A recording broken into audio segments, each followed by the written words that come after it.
Hey guys, what's up? Spartacus here with a new video. Today we're talking about some of my favorite creatures in the game, the amphibious creatures. If you've been following the channel for the past months, you know I'm a sucker for versatility, and this is exactly what amphibious creatures represent, versatility. But which ones are the best?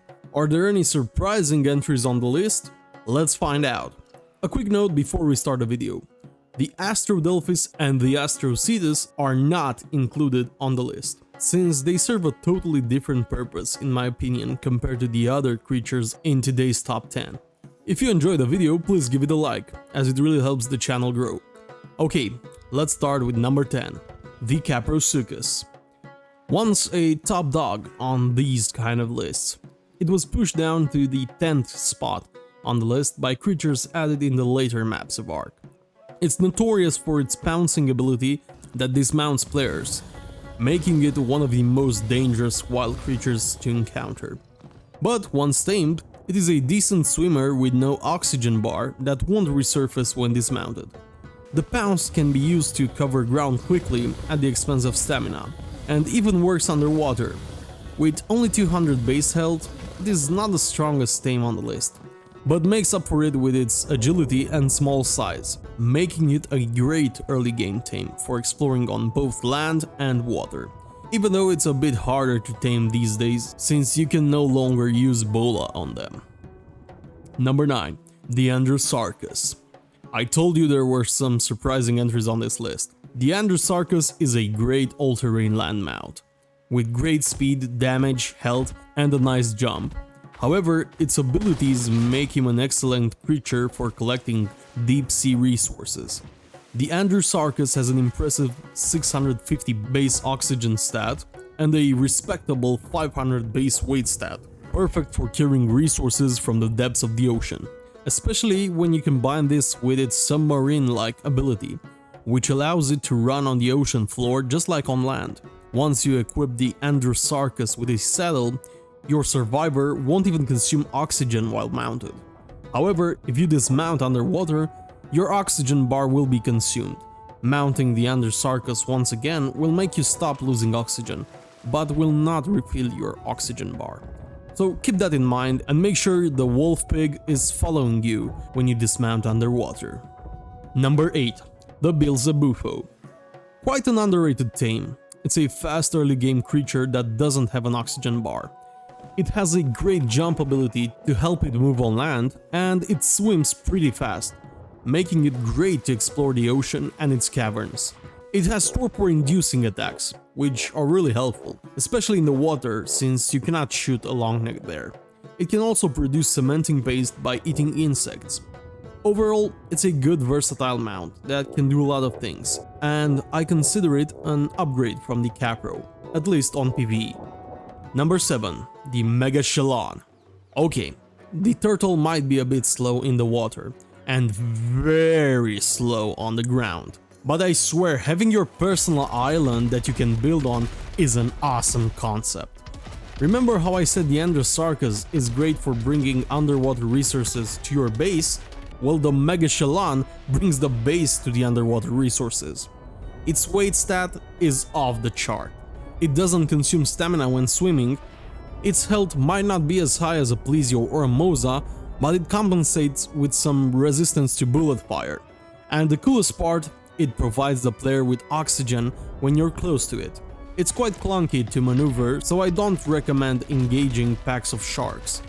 However, you can engage bigger creatures that are easier to hit, since the turtle has a whopping 125 base damage, even more than a Mosa. However, if the things get rough in the water, you should make a run for the shore. You're tanky enough to escape most of the times. Plus, you have a breath attack to push things away. You probably already guessed that I like the island turtle. So let's move on. Number 6, the Karkinos. Hands down one of the coolest creatures in Ark. A true jack of all trades, being able to travel long distances using its jump, carry creatures in its claws for either tanking bullets collecting resources or just throwing them across the galaxy, and traverse the bottom of the ocean with no problems because of its great stats and no oxygen bar. It can put up a fight against most creatures, both terrestrial and aquatic. And in a pinch, it can use its jump either to quickly resurface or to get to a safe spot on land. It's also a great taming partner, being able to grab wild creatures up to the size of a stego, keeping them in place for you to trank them. Its only problem is the knockout method and the fact that it's not as common as some other creature on the list. Number 5. The Spinosaurus. Another one of my favorite creatures. A great choice for deep sea dives as it is a powerful mount with great speed in the water. It doesn't require stamina to swim and it benefits from the hydration buff. It's also great on land, as it moves at an insane pace compared to creatures of similar sizes, especially when hydrated. You can even use this guy for bosses and biotoxin farming. That being said, it does have an oxygen bar, so you'll have to keep him on follow underwater, otherwise he will swim for the surface. Its oxygen stat is amazing though, so you won't have to pay too much attention to it. And the other bad thing is that the Spino has a terrible turning radius, making it difficult sometimes to fight if you're surrounded. Number 4. The Sarcosuchus, one of my favorite carnivores in the game. It has a decent damage stat and is one of the fastest swimmers in the game, making it great at swarming enemies with multiple crocs. It almost instantly regenerates stamina while in the water, and its agility is off the chart. It's still decent on land and can be used to tame other creatures, since you can use weapons while mounted on the croc. You can even do underwater caves with this guy, since it is so damn fast. Just stay away from the jellyfish and you'll be good. Basically, nothing that can kill you can catch you. And that can apply to land as well, as long as there's a river nearby. Also, do not engage Baryonyxes in the water, because they will stun you. And be careful around the Capro too, since your survivor is an easy target for them when you're riding a Sarco. Number 3. The Maewing. This thing is awesome. It can jump, glide, and slide, traversing the land unbelievably fast. And guess what? This guy is super fast in the water too.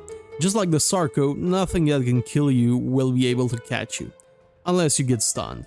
So be careful with that. Overall, this is a great creature to deep dive. With no oxygen bar, the ability to swim straight up and down, its only drawback is that unimpressive attack. So most of the time you will choose to run away or maybe fight from the distance with a ranged weapon. Number 2. The Shadowmane. If it isn't the most OP creature in the game itself, the lionfish lion is unsurprisingly great on both land and water. It has an insane jump that allows it to move freely on land and some real swimming speed.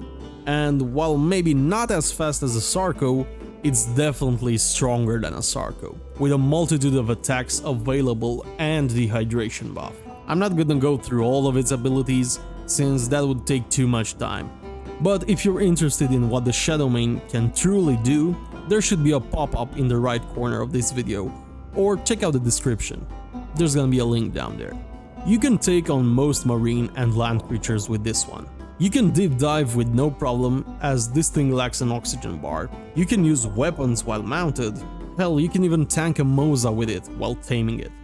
The only problems are the taming method and the fact that they spawn only on 2 maps. But once you get a pair of them, breed, imprint, and win the game basically. Now, before I reveal the number 1 that I'm sure absolutely no one is expecting, I have some honorable mentions, starting with the Casteroid. Everyone knows this guy for collecting wood and the smithy saddle, but surprise surprise, it's a good swimmer too. Who would have guessed? And my second honorable mention is the Basilisk. Having no oxygen bar and an awesome weight stat is an instant plus underwater. But who would have thought this guy is a decent swimmer? He has a terrible turning radius though, so try not to get swarmed. Number 1. The Baryonyx. The OG amphibious creature. Some of you might not agree with me on this one, But personally, I value the ability to stun and kill most creatures more than the ability to run away from them. But Spartacus, the Shadowmane can also stun. It's not even in the same league. The only good thing about it is that you can use it from a distance.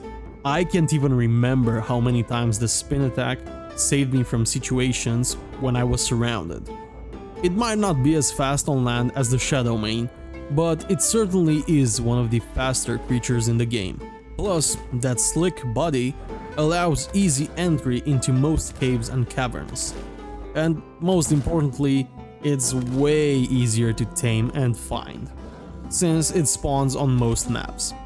It has no oxygen bar, you can use weapons while mounted, and you can even heal it much faster by feeding it fish meat. So yeah, in my opinion, the Bary is still the best all-round amphibious creature. But feel free to disagree in the comments. That's it for this one. See you next time. Spartacus out.